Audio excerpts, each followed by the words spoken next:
Benton County. I'm Carrie, and with me tonight is Carol Truba. Missing in travel is Linda Ramsey, who does our turf. And I'm Nancy, as you know. And with us tonight is Brenda, and off screen is her brand new 8-week-old puppy who already weighs 18 pounds. If you're lucky, you'll get to see him. Steve, who does the turfs, Mark, who is recording, and Susan, who will tell us what she's seen in the chat. Yeah, an interesting list, starting with Pope Leo, the NAACP, and I'm kind of figuring that means the national group, the City Council of Albany voting to stop the flock cameras, John Ossoff, Senator Merkley, Senator Andy Kim, um, Secretary of State Tobias Reed, the Ukrainian people as they stand up against the fascist government, and Congress standing up against the slush fund that Trump has been asking for.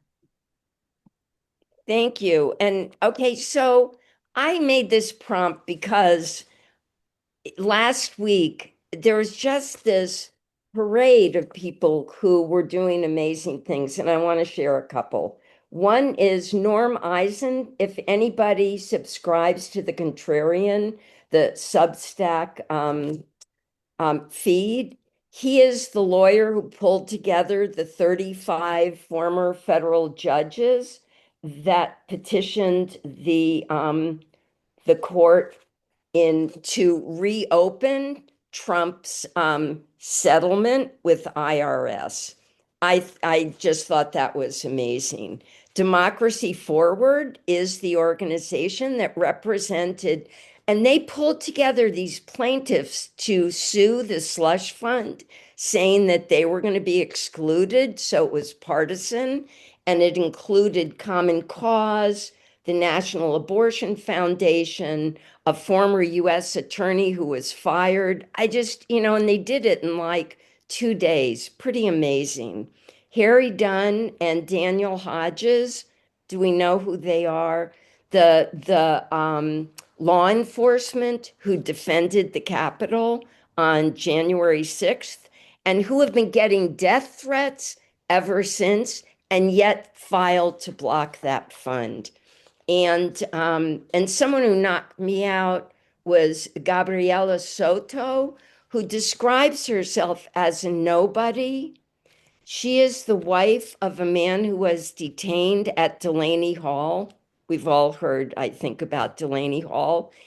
And she launched the whole protest and has gotten death threats and just keeps doing it. And it's just, she kept her husband from being moved. She just, what a woman. Okay. And then Karen Howe, who's a journalist, and she created a website called Resist AI. Really simple, Resist AI. Check it out.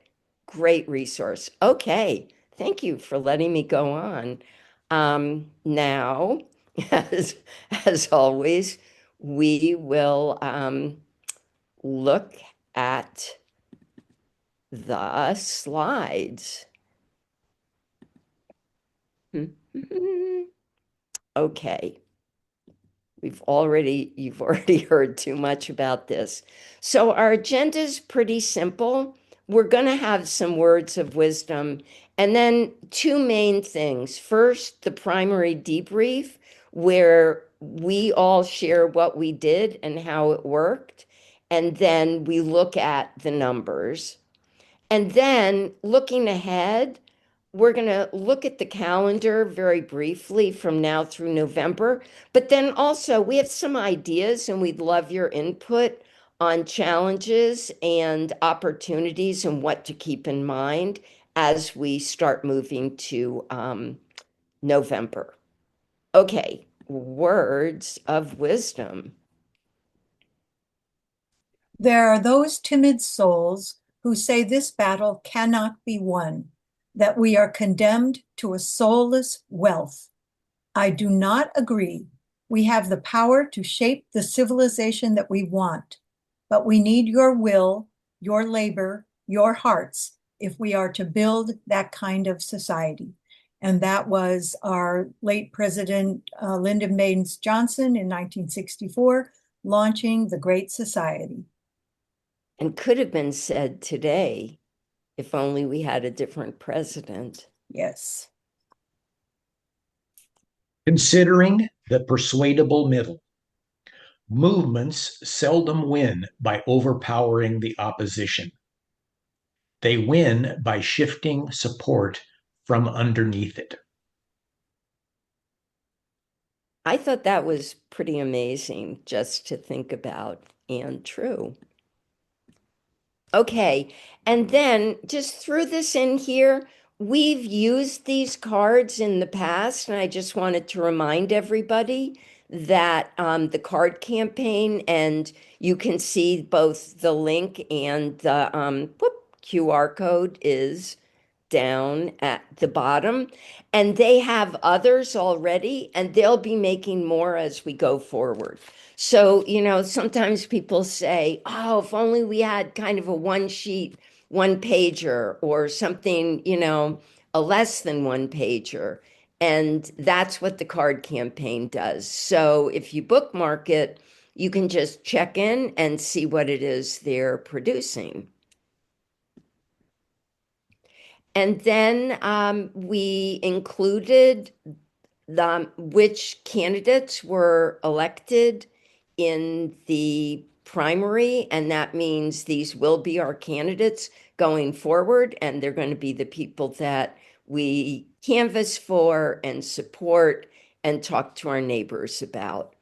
Also, two candidates that we know got more than 50% in nonpartisan races, and one is Christina Stevenson, and she is going to continue as Boley Commissioner. She doesn't have to go on to the general. And the other is Yema Misho, who was elected Circuit Court Judge in Benton County. Yay. Okay.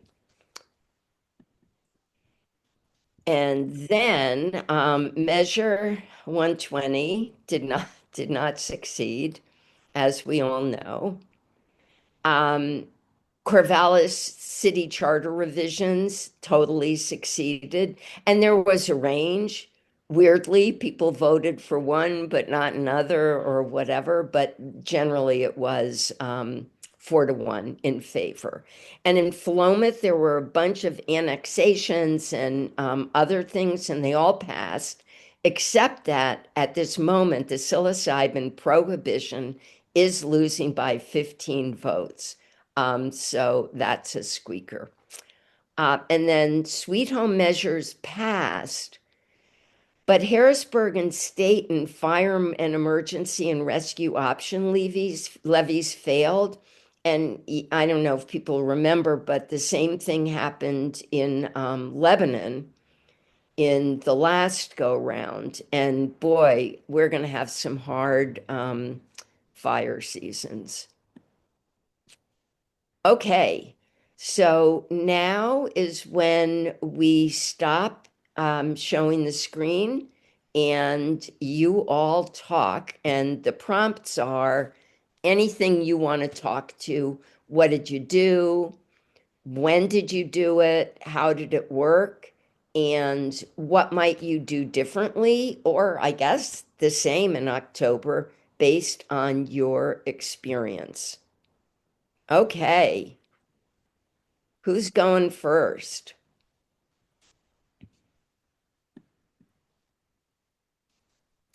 Jenny. Well, I've been doing my NLP list since 2017, and I discovered that I have trained my people really, really well. Many of them had already voted by the time I knocked on their door, and I went out the day I got my ballot. So I need to start earlier. And I got house tour. I've been watching her redo her house for the last year. It's quite something, and I'm looking forward to the general election because she'll have another room done. So That it's is been fun. It was fun. That is very cool. And you know what? I've trained my people too, but there's still like this percentage of them that even though I've told them it makes me crazy, they insist on voting on the last day. So there, there you go, because it's the old style, election day, you vote on election day. Um, okay, and Lori and Tom, I think you're on, and I loved what you wrote to me, and if you're willing to share it, I would love that. We were happy and pleasantly surprised, or happy that we had a pretty good turnout, a good voter turnout, and we've never had that good of a voter turnout for the primaries before. So it's a good indicator, I think, for the general election. That's what we're have our fingers crossed about.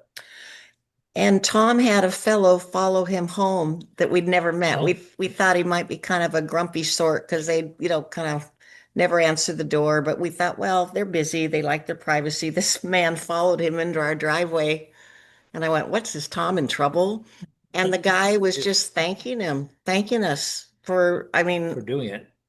for because we're starting to show up. You do it a year or two and people start to go, oh, it's them. And I think that, but he knew us and it shocked us. I thought, I didn't even know the guy Yeah. knew who we were.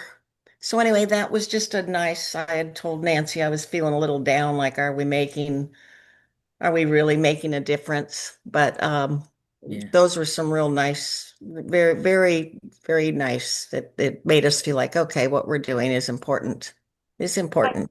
Yeah. That's so cool. Anyone else? Come on, don't be shy. Edie, also known as Tracy. You're muted? Always try to hit the mute thing instead of the up the corner. Okay, two things I wanted to say. I found that Sunday afternoon is the best time to reach the most people.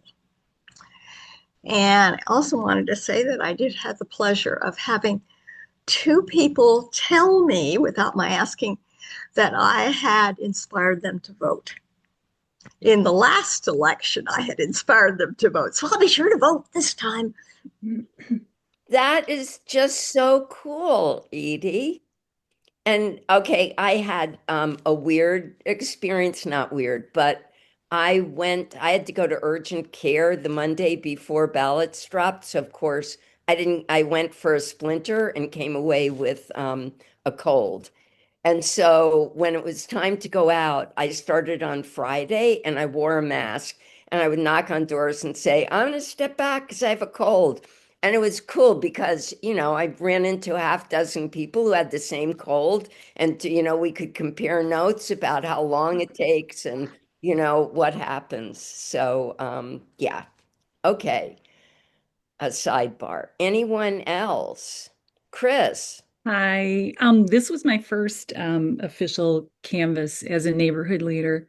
And so there was a lot to learn, and there were many things that I learned from your coaching prior.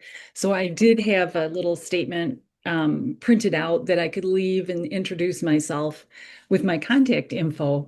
And I think that a lot of people weren't home when I could go. It was usually the Saturday, and I just thought, okay, I probably have to try some different times, but we'll see. I thought it felt good to be able to just get my info out there. And then next time they'll be like, oh, that's that lady, my neighbor, because I emphasized that part. I had one couple that I just adored. I mean, a lot of very positive feedback when people were home to talk to. One said, well, it says no soliciting. And I said, I'm not selling anything. And so I said, well, I'm with the Benton County Dems. And she said, well, that's close. So But she talked for like 30 minutes straight, just like getting stuff off her chest. So there we go. This is the beauty of it. And then another couple, that elderly couple, and by gummy, she was the only registered Dem at the house. And her husband comes up and he's like, how can I get registered as a Dem? I'm a Republican. I need to change. And so we were talking about how just get on down there, get that done. And then another couple that he had just gotten his citizenship and was very, stoked to vote. And then his partner was going up to Portland to finish her citizenship stuff the next day. So, we're getting some people that just really a variety of people. I had one person that I ended up, I don't know what you all did, but when there's a ring there, I will talk into it and say, hello, hello and stuff, even if maybe they don't get it. Figure I'll say something and then leave my packet. She called, a lady texted me back because she had my contact info and said, don't you ever come around here again. You interrupted me from something very important. And she was just so, awful. And so I thought, well, okay, there goes one down. And I made a note, just don't, hostile, don't contact again. But it's interesting because I don't know what her partner, who's also a registered Democrat, would be thinking. And, who knows, they're individuals. But I I was really amazed. I thought, okay, there's something going on with this person because she said, I will vote everything Republican. These are horrible people that are Democrats in right now. And, just went on for a bit in her text. So just duly noted that, not everybody's pleased, but most people were just lovely, lovely. And I look forward to meeting more of them in the fall and stuff. So, Wow. Thank yeah. you. And Yeah. everyone, we did not pay Chris to say that. She just saying it. Hey, Chris, do you have a lanyard for your identify yourself when you're knocking doors? I had the little, I picked up one of the name cards and I made sure that was, like on my chest or whatever.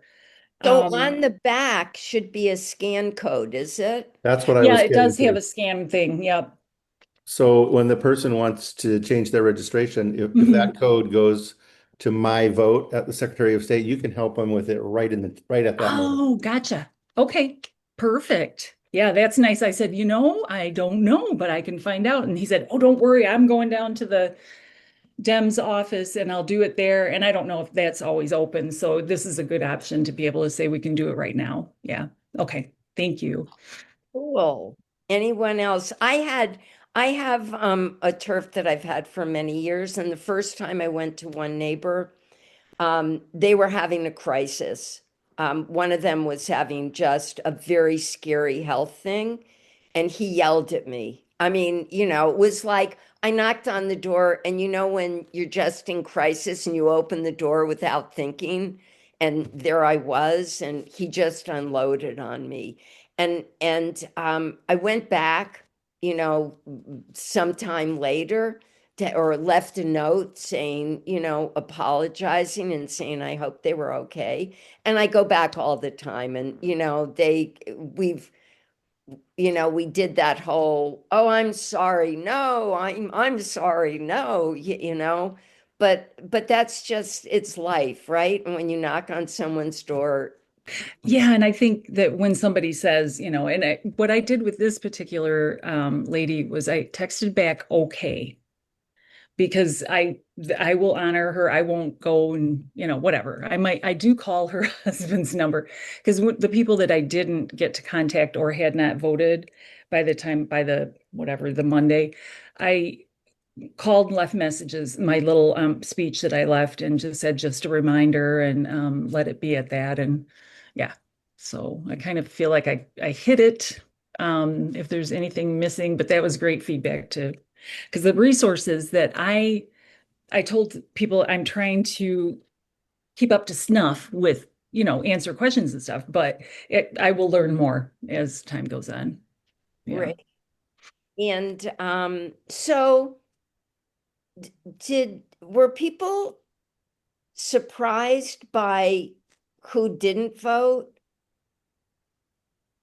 Are you looking at your list? I mean, I have a lot of people who vote in every election and they didn't vote, or they haven't voted yet. But somebody just said that we may get more results tomorrow.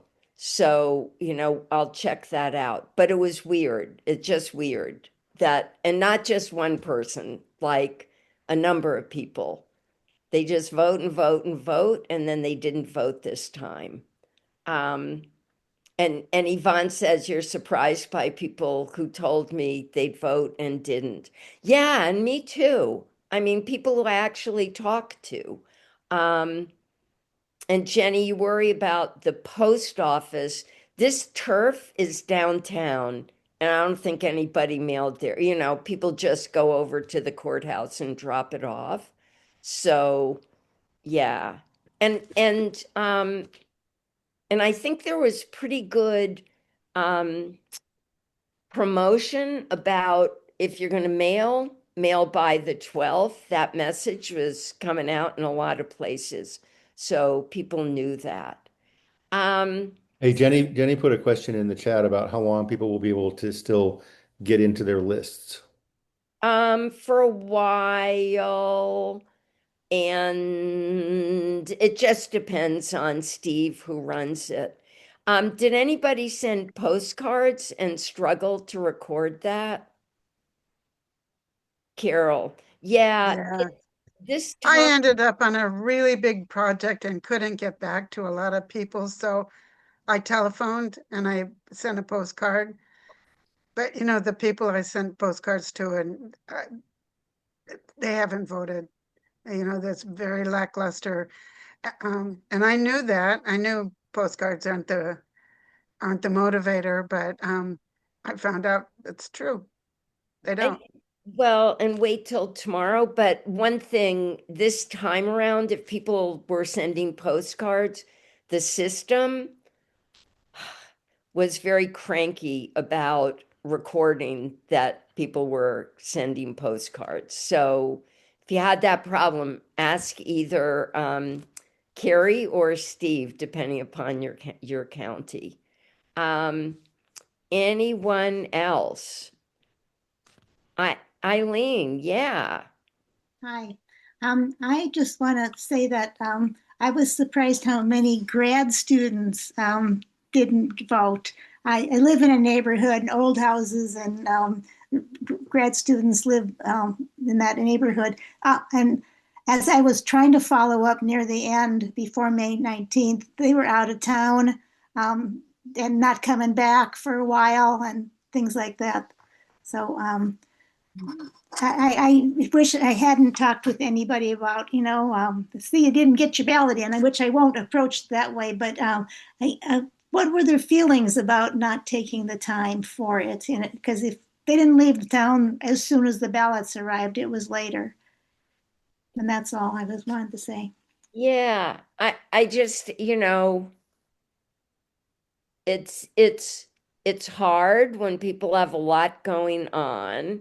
And what I'm just because my turfs, I have a bunch of turfs, and they're just not like what they usually are.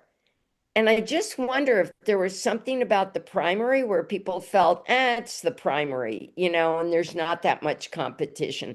And in Lynn County, really, there wasn't much competition. In Benton County, you had two races that really, had some stir about them. And whether, if people had other things to do, they were just like, I'm too busy to do this. Because really, as we said before, people, as Yvonne said, people said, of course I'm going to vote. We had long talks, and then they didn't.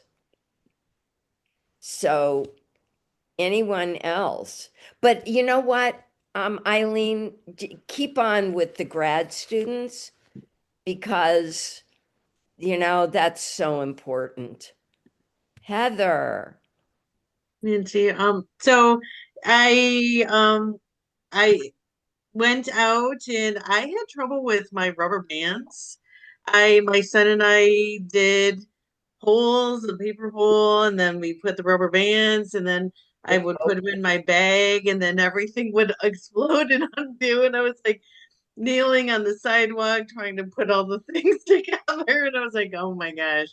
So maybe next time I'll just get a paper clip or a clip that you had suggested also for doing that. But I think, I mean, I went out to everybody, and I think like people said, like Sundays work best for me. I was kind of getting down because I was like, man, there's like only 30% voted, and people said they were going to vote. Like a lot of people here said, but I was surprised just recently, maybe last week, I looked and it was like 50% voted, which I was thought was really high. So what I usually do is just and I did it last year too, just send a text. And actually a lot of that I think helped. And then they followed through kind of the last day for voting.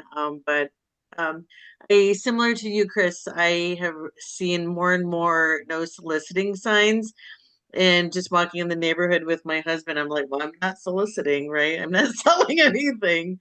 So I just leave it on their door handle and stuff. So yeah. Yeah, I Becky know. would like to report something. Becky, you're unmuted, so you should be able to speak. I'm up. Yes. You're up. You can actually hear me, and I've been hearing you all. Again, I have really poor IT skills, and I do Zooms, but I've never done this thing where I tell you that I'm ready to speak or something. Hi, and I don't see myself, and that's good.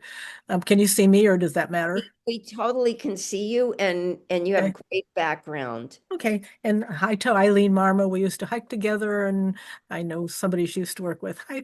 Anyway, my name is Becky, and again, I just live near the hospital. And the only other time that I did canvassing like this was for president to be Barack Obama, and a long time ago. And I really like I'll just summarize in saying I absolutely loved doing my canvassing. Now I had a lot of trouble finding people at home, and again, I even reported when I sent in my report, I tried different times of the day, different days, and a lot of people just weren't home. But I'd say I got over half for sure. And every encounter I had was very positive. The only funny one was a fellow who only spoke Chinese, I think it was. And I tried to even ask him if anybody else in the house didn't that spoke English, and he couldn't even get that far. But other than that, I spoke to a lot of people, and people were very good. I noticed when I looked later at the results that some people who said that they were definitely going to vote didn't. So, I'll take note of that if I have the same area next time. I don't know if I will, but that will wake me up a bit. And I didn't have time in my life to get back to some people who said they were absolutely going to vote but hadn't voted yet, because many had, not many, but quite a few had, and most people in my I expected voted. And then I think next time I'll want to well, that I did. The people who I didn't ever reach, I definitely left notes for about, vote and make sure they use the ballot box kind of thing. But other than that, things went really well. I enjoyed it. I'm looking forward to doing it again. I just have a very busy life, as most of us do, but I fit it in, and we'll make room because it's really important. That's all. I think that's all I have to say. Thank you. And Becky, you'll probably have the same list. I mean, that's the whole Okay. point, that I don't know how that works. Okay. we start, getting to know people and they get to know us. Okay. And I'm thinking, what works well too is if it's a time when people are home and it's nice weather and Yeah. you're not in an all apartment area, people are out in their yards, and frequently you can like grab people even if they wouldn't answer the door. You got them. Okay, Yeah. Edie, you wanted to speak. Yes. I wanted back when we were talking about something else. No, I just wanted to say that there are about 9 people on my list that I already know I will not be able to reach at their door because they live in apartment buildings with locked doors. So I just send them a postcard.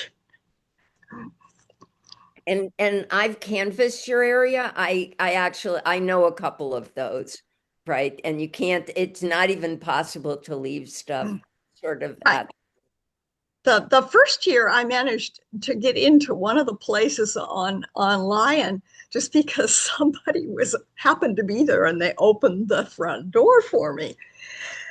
And that is the only time I've ever been able to knock on doors, and happily nobody got angry because I knocked on their door. nice. And which can certainly happen. yeah. Okay. So anyone else? Diana. Hi, can you hear me? Totally. This was my first time to do it, and I just wanted to say that the training was very helpful to me. It gave me confidence to go out and do it and feel like I kind of knew what I was doing. And I wanted to thank Carrie especially for her support in getting me connected to all the videos and meetings that I had missed because I came in kind of late in the game. But also that the database where I recorded my notes, I also found really helpful and encouraging and user friendly. So thank you for that. I think if the greater Democratic Party was as well organized as we are, we'd be in much better shape for 2028. I also appreciated the thoughts on what to do when there's a no soliciting sign. I just chose to respect those and not knock on the door and just slip the literature under the mat. But I'd appreciate any other thoughts on that. What do you generally tell people to do when there's a no soliciting sign? Generally, I will still knock on the door because, as we talked about before, no soliciting really means no trying to sell something. So, if people say, well, here's the no soliciting sign, you can say, well, that really means, I'm not here to sell something. If they're really still crabby, then you can just give them the material and leave. But I usually give it a try. Okay, I'll do that next time. Thank you. And I try as well. And I always, if they say something about the no soliciting sign, I retort with, I am your neighbor. Mm-hmm. And yeah, I always would say I was a neighbor. And Jackie Montague, who is not here tonight, she's our party treasurer, and she was for a while a city councilor, and she was great. She would find wherever the mail slot was and lean down and go, "It's your neighbor," and then knock on the door. And also when we get towards the general, maybe Carrie will reprise her how to talk to the ring. Yeah, I'd love to hear more about that. I was going to say also that the no soliciting signs are quite prevalent, especially in certain neighborhoods. Those of us who knock doors for campaigns a lot, we knock a lot of doors outside of neighborhood leader.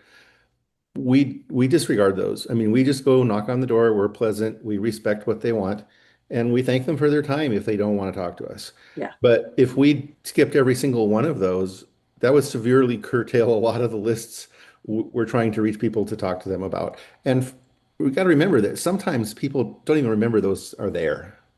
Yeah. They might have even inherited it. I guess I should feel fortunate. I only had a couple, so thank you. Okay. Anyone else? Okay. So now, so Cheryl, are you raising your hand or are you just laughing? Yeah, there. Go ahead. You're muted. There. Okay. Well, I had an interesting thing happen. There's a couple on my list, and they're both professors and very sweet people. And they've been really good Democrats, and they weren't on the list this time. And so I said, "What's going on?" And he put his head down. They're from foreign countries. They're each from a different foreign country. And they said, "We were afraid, so we registered as a Republican just in case, but we'll vote, Democratic in the main election." And it tore me up to hear that. And they were honest about it and felt terrible, but they had to look out for themselves. And I understand that. Wow. Well, yeah, totally understand. Things And are scary. I think things are scary. yeah, yeah. I mean, I think that's the point of the administration talking about denaturalizing people, right? Yeah. That, it's like, how can we scare everybody wherever they are? Yeah. Dang. Whew. Okay. That's hard. Anyone else? Okay. We will look now at what do the numbers say. So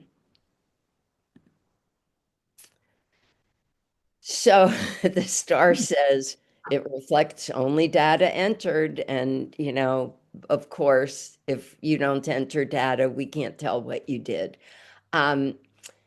So Benton County participating neighborhood leaders 70, reporting results 50, Lynn County 95, 67, and we both came in pretty close. Carrie, you can reflect on this as well. We talked about it, that it felt like more people said they were going to do it and didn't do it than usually happens. Life happened. I can't give you an explanation, but I can say I think we all work really hard to check in with everyone and say, are you going to do it this time? And, depending upon if they say yes or no, Steve or Linda sends them a turf. And so the results, if you have a lot of zeros, it brings down percentages. When we look at, and what was the result, how many people did we actually try to contact, it looks lower. It's a volunteer program. And yeah, we appreciate, especially if people can't do it and tell us, there's no shame in it. Yeah, Carrie. Yeah, I guess thank you for bringing that up. And the only thing I'd add is the the bottom part of the slide, reflects only the data entered. It's possible that people did actually, got out and tried their best to talk to their neighbors, but for one reason or another didn't get their data in, and so we have no idea really. There's a couple folks I know who did have some issues, and we never got them resolved, or that I know did it, but didn't get their data in. So the reporting the results part helps us know whether or not we're still having an impact that justifies everybody's time and work to do it. So we'll just hope that we can get a little bit better each time we do it. And a lot of people, brand new people, aced it. They did everything. So we know it's doable. So yeah, just a reminder, and hopefully next time around we'll get a little bit more participation and reporting. Yeah, and the general, is different than the primary, and we'll have a lot more invested. Okay, so Carrie, stay with it because you've got Benton County next. So that you can see the numbers for yourself, but a quick overview of everybody, all the registered voters in Benton County, that top line, there were, including all parties and non-affiliated, there was just over 47% participation in the primary. And I haven't gone back to previous years to compare turnout with the last midterm primary, for example, and just see how they compare. And so then the second line, that's all the registered Democrats in Benton County. There's over 24,000 of us. and 61.2% voted. The next one down, the NLP voters, that's Democrat, registered Democrats, or I'm presuming also the non-affiliated, the few that were on some of our turfs.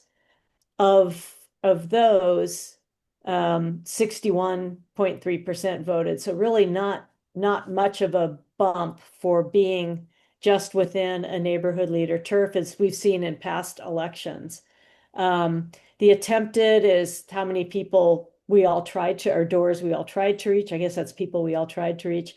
But this one is really interesting, and it's what we already know, but it's kind of good to see it, in data for those of us that, were raised with data, that what really made the difference in lifting elevating the participation of registered Democrats was when we were actually able to talk to them.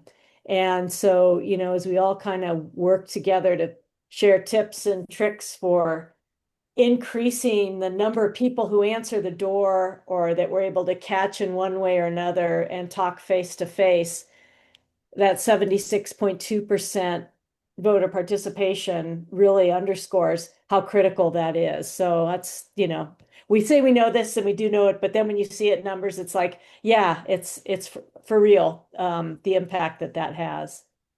So, but anything you can think of, Nancy, that? No, and I can't look at who's raising a hand. So if you have a comment, just unmute yourself and speak out. I have a question, Chris Holden. When I was inputting the data, I relied a lot on the note because I'm a retired nurse, right?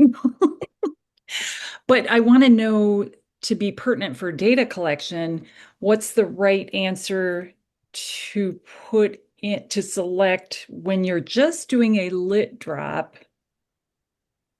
and nobody answered the door? Yeah, there's you notice, that like the back of your hand, Nancy. You want to do it probably quicker. I mean, you couldn't contact the voter, pull down the menu, and it says left message, left lit. Okay. Yeah, I think I noticed that later. So then I thought, oh shoot, I input the first batch. It'd be skewed anyway, so I'll get it sorted. Okay. Yeah, and the notes are kind of cool, and they'll stay with that voter in neighborhood leader. And yeah, so there's never harm done in putting something in the notes, as long as it's, something you don't mind somebody else seeing in case they get the voter. Okay, anyone else? So Lynn County, we have the slightly bigger jump over all Dem voters to neighborhood leader voters. And again, and neighborhood leader voters and attempted, as with Benton County, they're very close. And that's not usually the result. So, I tend to think it comes from the 70%, that 30% of what's in our database doesn't have results. Yeah. And again, when we actually contacted people, that's when the numbers go up. So even in this election where it seems to me like turnout was kind of low, we're 20% over all Dem voters from the people we spoke to.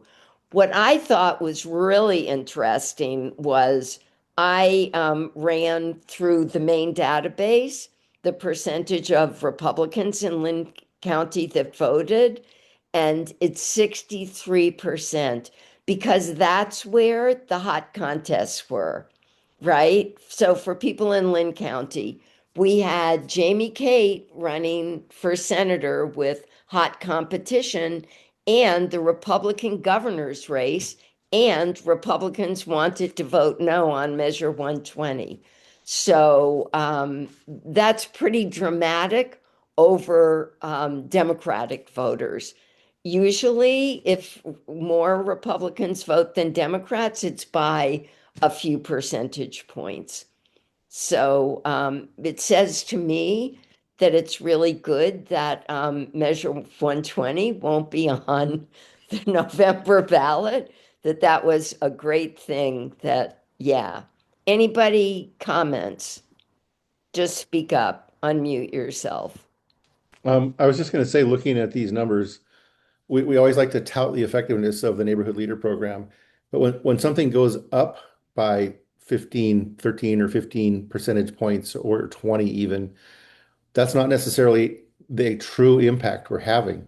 Because if you take the difference, it's a higher rate.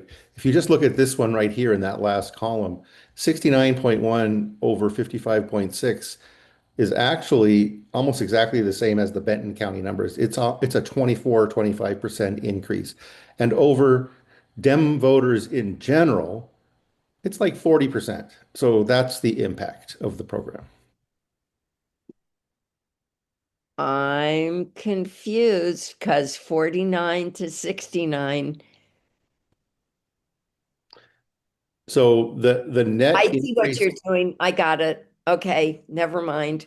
it's a huge increase. Yeah. Yes. And I think what people are saying about when you go back to people time after time, it's also a cumulative effect. And the other thing is it causes people to vote all the way down the ballot, which they might not otherwise. So even when we leave information for people, it encourages them to vote all the way down the ballot. So, um, okay, if anybody else wanted to talk about what they did or canvassing, speak now because we're pivoting to looking ahead. I have something to say. Nancy. Hi. So because I live so rural, I just did postcards. But I wanted to address the fact that there were many people who told in-person meetings that they were going to vote, but they're not actually listed on the website as voting. And I just want to say, how did they vote? Did they take their ballot to a ballot box or did they stick it in the mailbox?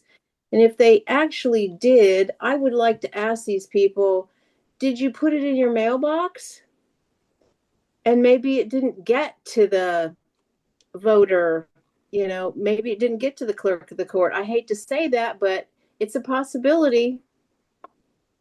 So, if you, I have access to the main database, and so sometimes it can also be, yeah, if it arrived late, et cetera, et cetera. What I might say to somebody is urge them to track their ballot. Right. So, when you go door to door again, say, hey, I just wanted to know, did you actually vote in the in the primary? And if you did, it's not showing up. Well, I'm hemming and hawing because the one thing that we try never to do is tell people we can tell if they voted or not. Oh, okay. It freaks people out because it's almost impossible to get people not to conflate it with how they voted. Okay. But people can go to the Secretary of State site to see if their ballot was received. Right. But, not everybody is necessarily going to do that. And that's actually, I think this encourages me, and Carrie, let's do it in both counties. Let's check in with the county clerk and see how many ballots came late. Yeah, it just, there's so many shenanigans going on these days that I wouldn't put it past somebody to maybe, oh, I know that they vote Democratic. I'm a postal person. I'm just not going to turn that in, That's kind of a felony, and I'm thinking that it's really not worth it. Well, right. They might not think so. Hopefully that doesn't happen. Yeah, yeah. Um, okay. So, I have a comment.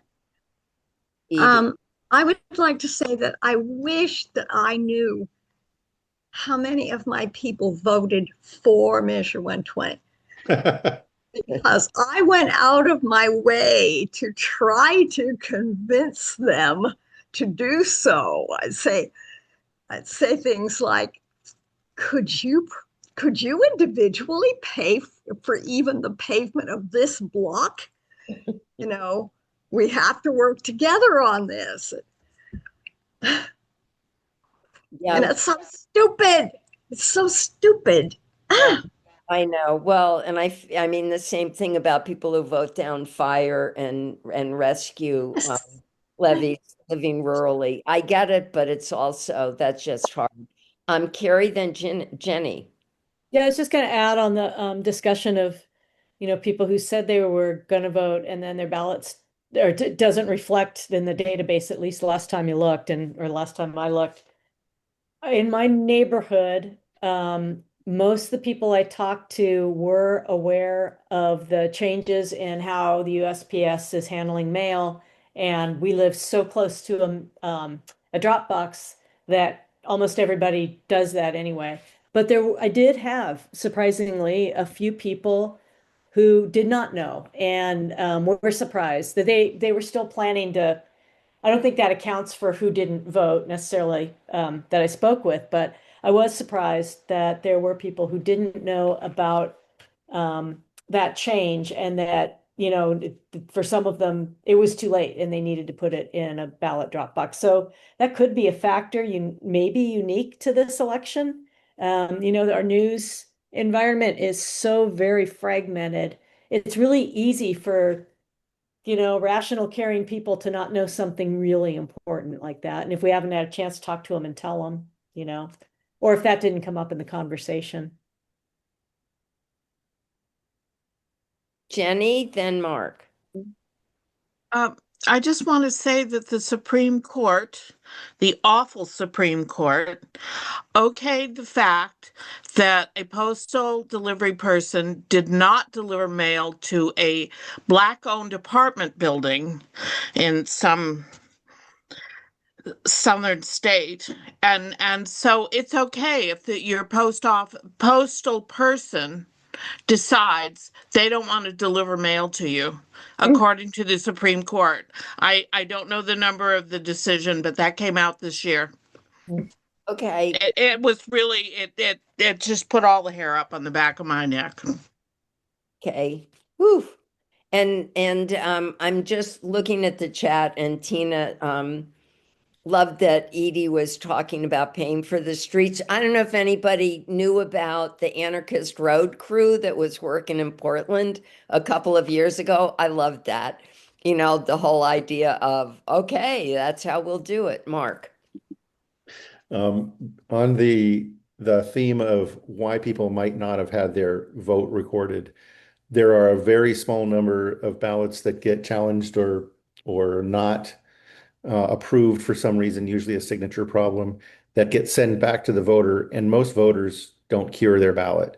That list is available, I believe, tomorrow, and there's a week to cure it if you really want um, to follow up. I don't know how many there are. We won't know till tomorrow, but that could be a small factor on somebody's list. Okay. Thank you. I think we don't have more hands up. Okay, so we are going to look at so we're going to look at the election calendar, basic resources quickly. Then Susan is going to talk to us about reelecting Governor Kotek. And that comes from all of us hearing people talk about why they don't like Governor Kotek, though not necessarily why. And then finally, we're going to talk about what we can do to build community trust for those who keep our elections safe. So the calendar, tomorrow is the first day that people who were not in the primary can file for the general election. So that will include non-affiliated candidates.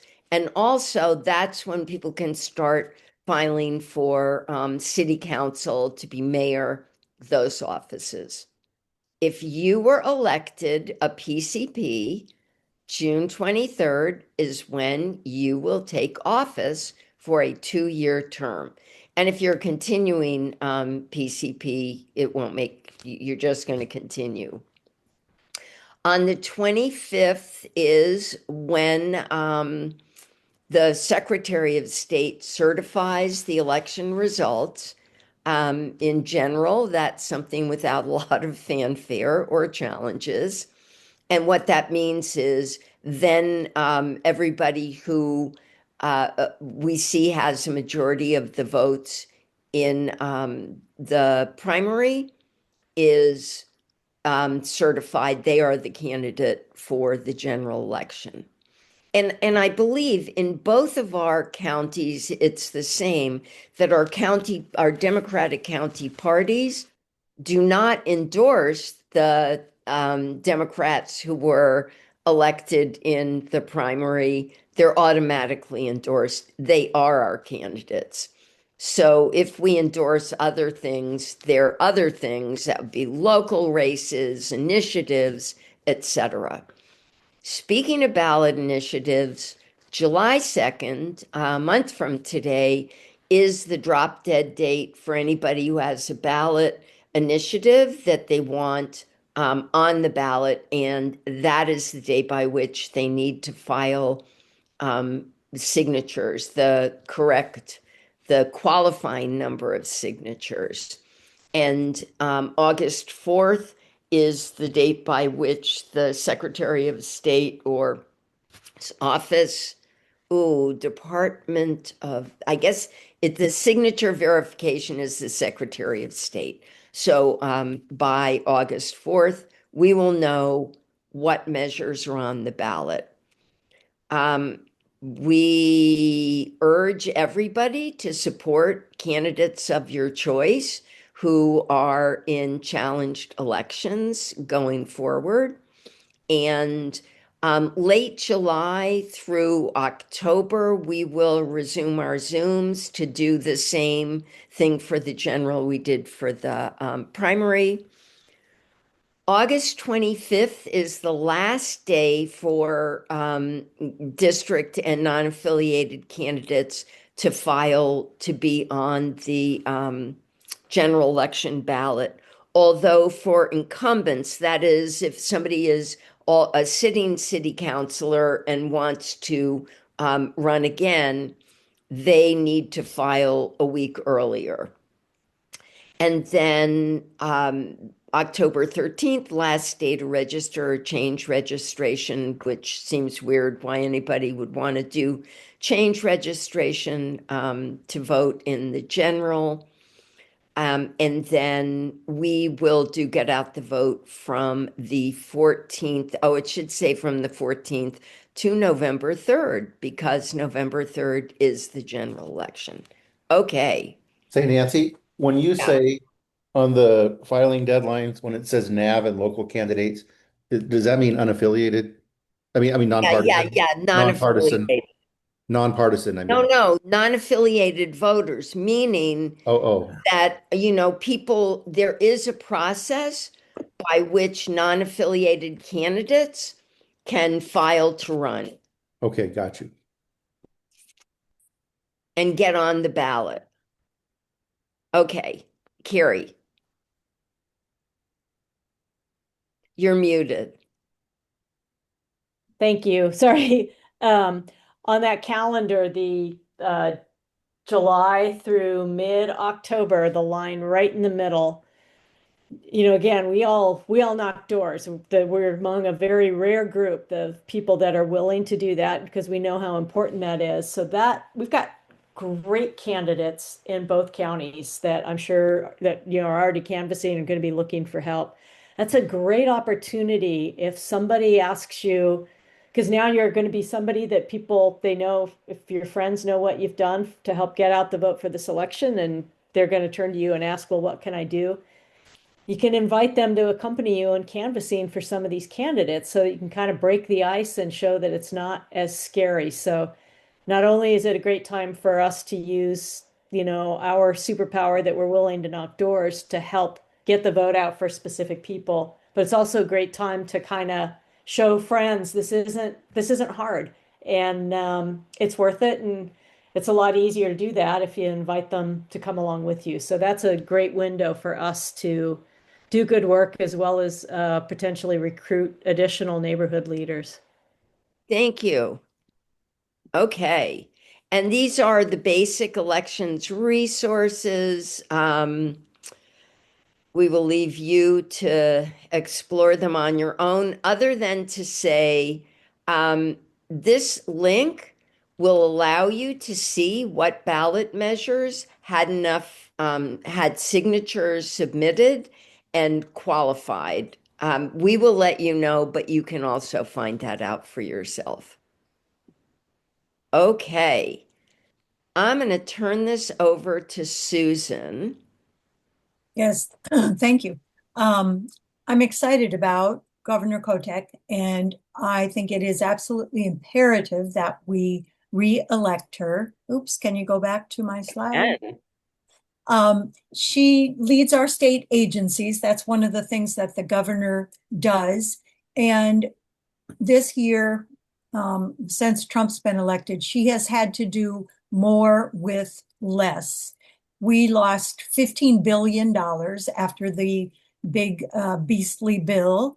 So she's got to figure out how she uses that money to do the best things that she can do for the people of Oregon. I know I said to some people, I don't know that you want to lead with this, but people who brought up concerns about Governor Kotek, that she hasn't always been viewed as a popular governor, particularly by people in the media. And I've pushed back on them to say, well, I'm not sure who could be a popular governor under the current circumstances because there are so many things working against her. And what are the things that you think she might have done differently, which often stops people. I think there's some pushback simply because she's a woman. But other than that, I think the media had a lot to do with it.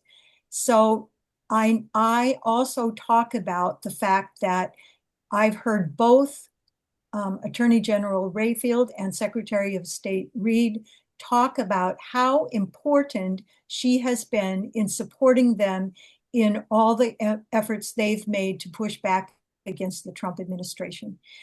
There's a link at the bottom of this page, which you'll get these slides later, where you can read more specific things about her accomplishments so that you have good talking points. But a couple of the things that I've looked at, homelessness is down 19% in Central Oregon due to her work to create 50,000 housing units that have all either been completed or are in the pipeline right now. She found $15 million to support food banks and $37.5 million for rural hospital maternity care. She also did an executive order on climate change that is very important.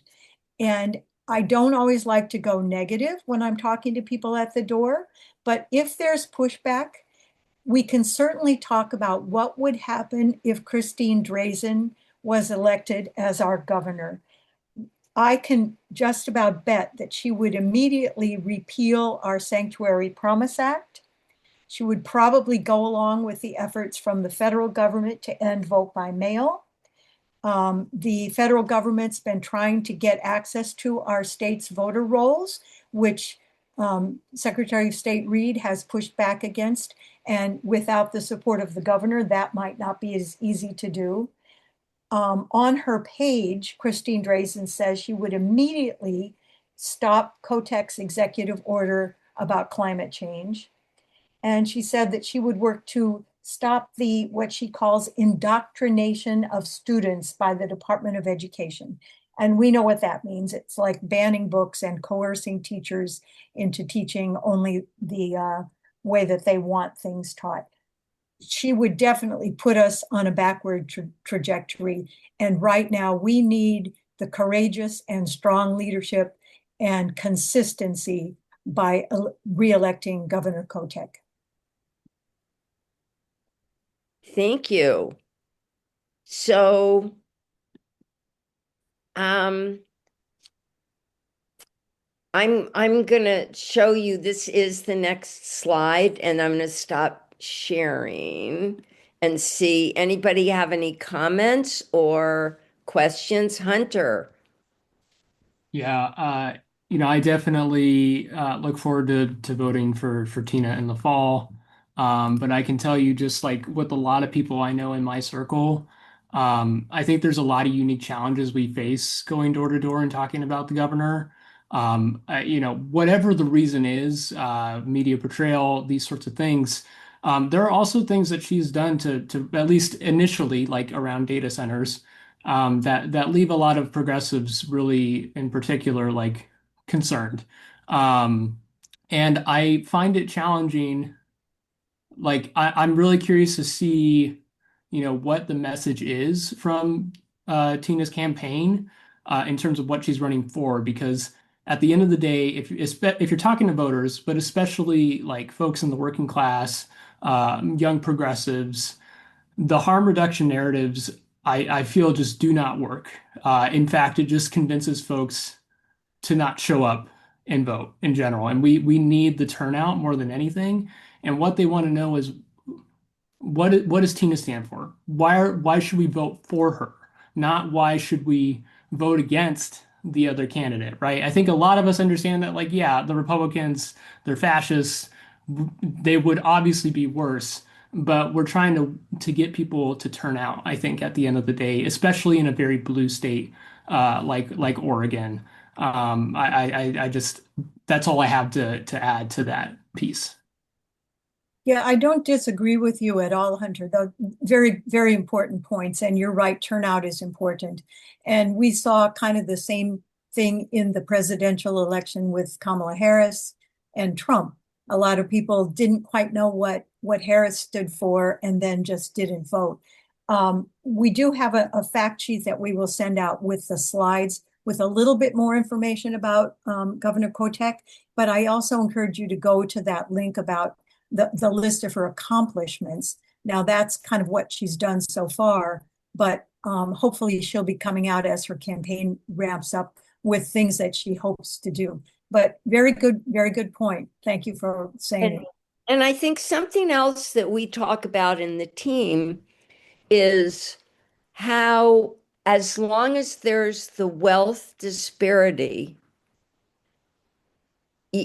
no one law, no one candidate can do what we need done. And so I think listening to what you're saying, Hunter, the conversation that we need to have and go forward after the election with, because if we flip the House and the Senate, just to go back to the status quo, it's going to be a lot of work that's not going to feel very satisfying. Is how do we get to where we really need to be, right? How do we solve the fundamental problems? Yeah. And speaking of which, so I'm just randomly going to throw in this. Do people know the Oregon Center for Public Policy that works really hard on what the fundamental issues are and what we need to do? And it's incumbent upon us also to lean on our candidates to consider these issues and to talk about how ways in which they can be resolved. So I'm actually, people nod or shake your head. I'm fine either way. I have this 90-second video that I thought did a really good job of encapsulating what wealth disparity means in Oregon. Do you want to see it or you want just the link? Yeah, I want to see it. Mm-hmm, mm-hmm. Okay, I'm okay. It's only 90 seconds, so even if you didn't want to see it, it won't hurt you. Okay. Plus, she has a very cool vest on. Okay, folks, we just released a big report on Oregon's economy, finding the greatest economic challenge facing our state is not prosperity, but a lack of shared prosperity. So Oregon has generated wealth, but the problem is that most of those gains are going to the wealthy few. One way to understand Oregon's lopsided economy is to look at income. Between 1980 and 2023, the inflation-adjusted income of the typical Oregonian increased by about 15%. The richest 0.1% saw incomes rise by 347%. This affordability crisis right now is rooted in this vast economic inequality. But Oregon can take steps to share this wealth more equitably. How? How? That starts with increasing the collective power of workers. At OCPP, we strongly support unions and workforce standard boards that lift up wages and working conditions. It means fixing the tax system. Oregon should lower taxes on struggling working families while increasing taxes on the wealthy. It means investing in public systems, schools, healthcare, housing, and transportation that create economic security and expand opportunity for all Oregonians. Lawmakers should be laser focused on making sure every Oregonian can achieve economic security and have a real opportunity to thrive. Read our full State of Working Oregon report at the link below. Okay, folks, we just released a big report. Okay.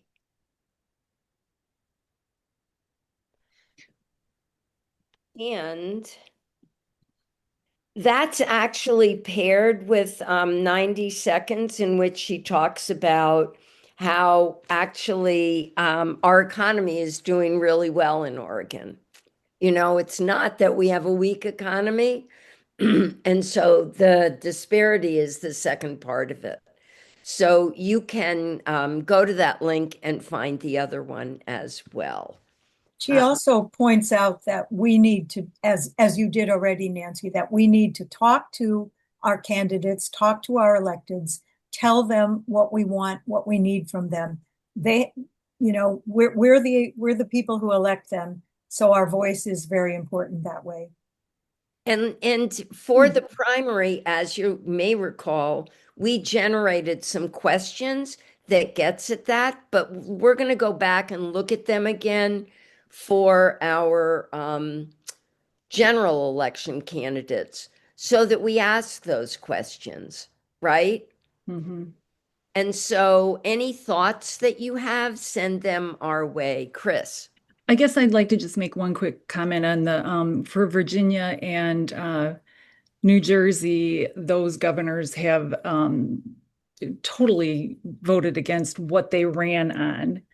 And I was reading a piece on that today, and I think that what to glean from that for our outreach would be focus and trustworthiness of the existing governor is so much more important than trying to, you know, have somebody replace them that you don't know what they're going to do.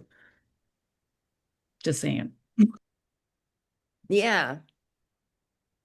That was a primary question. We know what Christine Drazen's going to do.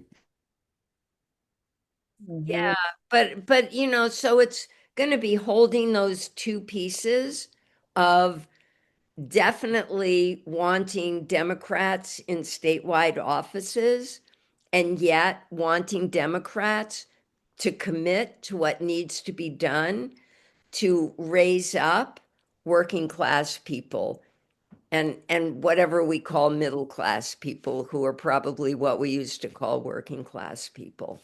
Okay, final point, because this is getting to be a long thing. One slide, and then we promise we'll stop torturing you with more information and good ideas.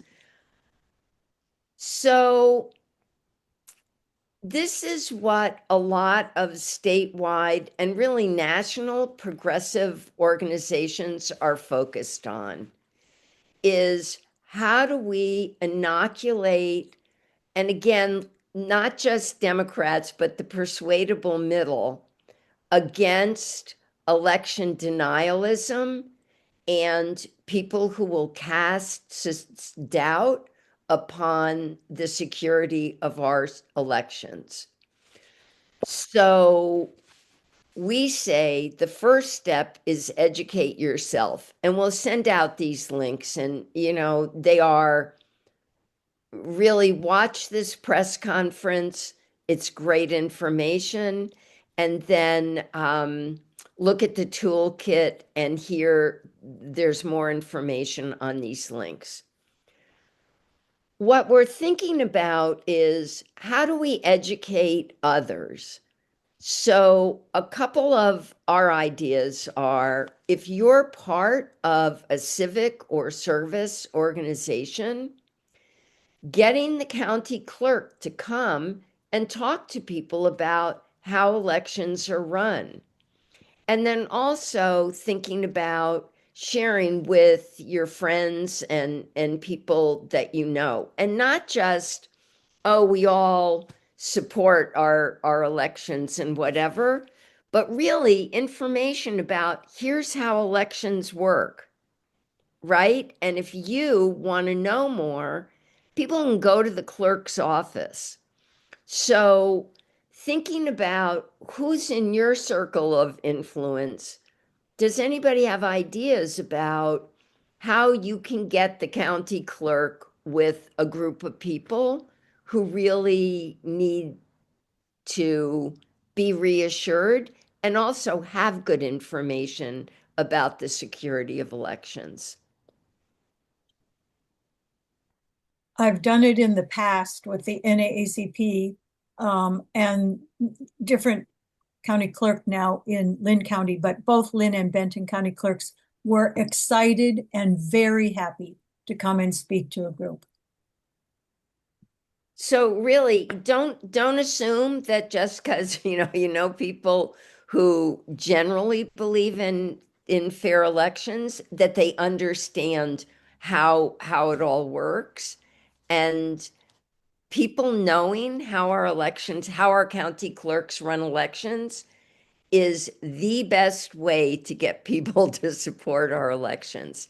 So if you get off this call and you're thinking about, oh, I'm in Altrusa or whatever, just think about getting the clerk with that group so that people can hear information and ask questions. Becky, you're muted.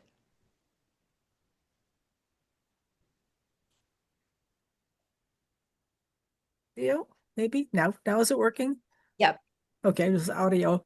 Okay, I belong to the Academy for Lifelong Learning. I'm sure some of you or many of you know about it. And I think that'd be a great group. Now, granted, they're all pretty much Democrats and, it's kind of preaching to the choir, but I still think it would be a great place to go. And a lot of people nowadays are watching from home too. They get a small group that actually come to the meetings and more people that are at home on Zoom these days. Just it's an aging group and it's easier, and a lot of people do that, but it gets a good audience. That's all. And again, being in support of and actually knowing what it is are two different things. And that's a great example, right? Of That's giving very true. people, so that when someone says to you, well, how does it work? You can say, okay, I could actually tell you that. Carrie, To make a similar point, Nancy, that if the folks in Academy for Lifelong Learning are already pretty up to speed or interested and supportive of elections, that specific knowledge from the clerk they take with them when they're having dinner with family and have that crazy cousin that talks about election conspiracy theories, and they can say, well, actually, here is how it works and how we know it's secure. So or that specific knowledge, each group that hears it and is supportive, kind of perpetuates it out to people who, may be willing to learn something about how things work and gain more confidence. So that'd be great. It's a good group. Thank you. Okay, so we are getting to the end, and we'll say two things about what's ahead. The first is we're taking a break from giving you something to do every other Sunday evening until towards the end of July. Then we'll come back and start hearing from candidates about the election. But in the meantime, if you have a local candidate you want to support, go for it. Or a statewide or a federal. And the second thing is, who knows what's happening locally on June 14th? No King's Day. No Kings. Oh, right. So Nancy, I know that Lebanon already scheduled something. Yeah, our Eastland Indivisible, we're having a No Kings from 1 p.m. to 3 p.m. at Academy Park, right there on Main Street in Lebanon. Okay, and we're going to assume there'll be something in Albany and something in Corvallis. On the slides is the link. It's really just nokings.org, and you can go on the website and sort of track what's being planned. And there's going to be a concert, not that concert, but a good concert in New York, in some place. And they're suggesting, if you want, have a watch party. And so invite people over and watch the concert.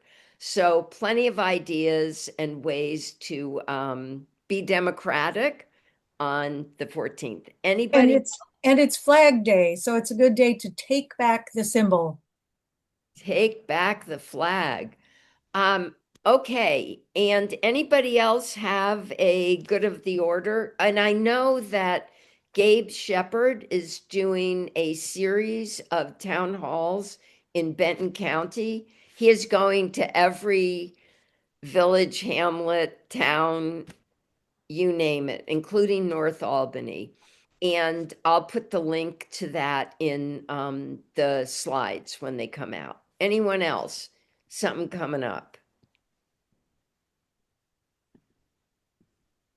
Okay, sounds good. Anybody have any final words before we say goodbye for 2 months? How come nobody's spotlighted the puppy this whole time?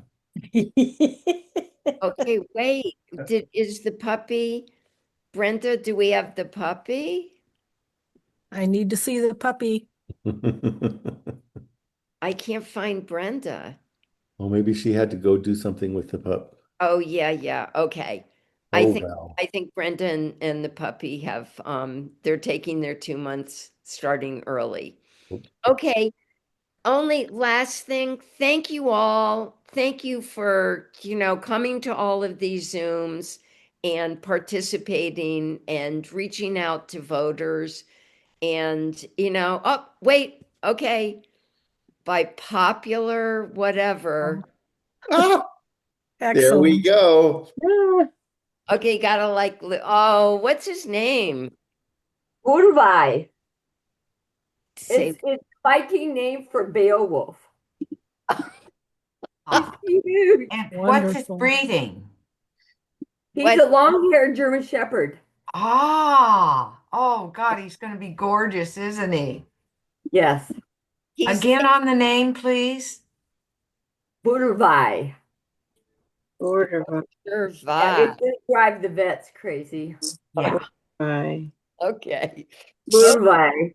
You're gonna have to put a phonetic pronunciation on his collar. Right. Yeah. Okay. What are you going to actually call him? Urvai. Okay. Booty. Okay, that's WMD. everybody take care.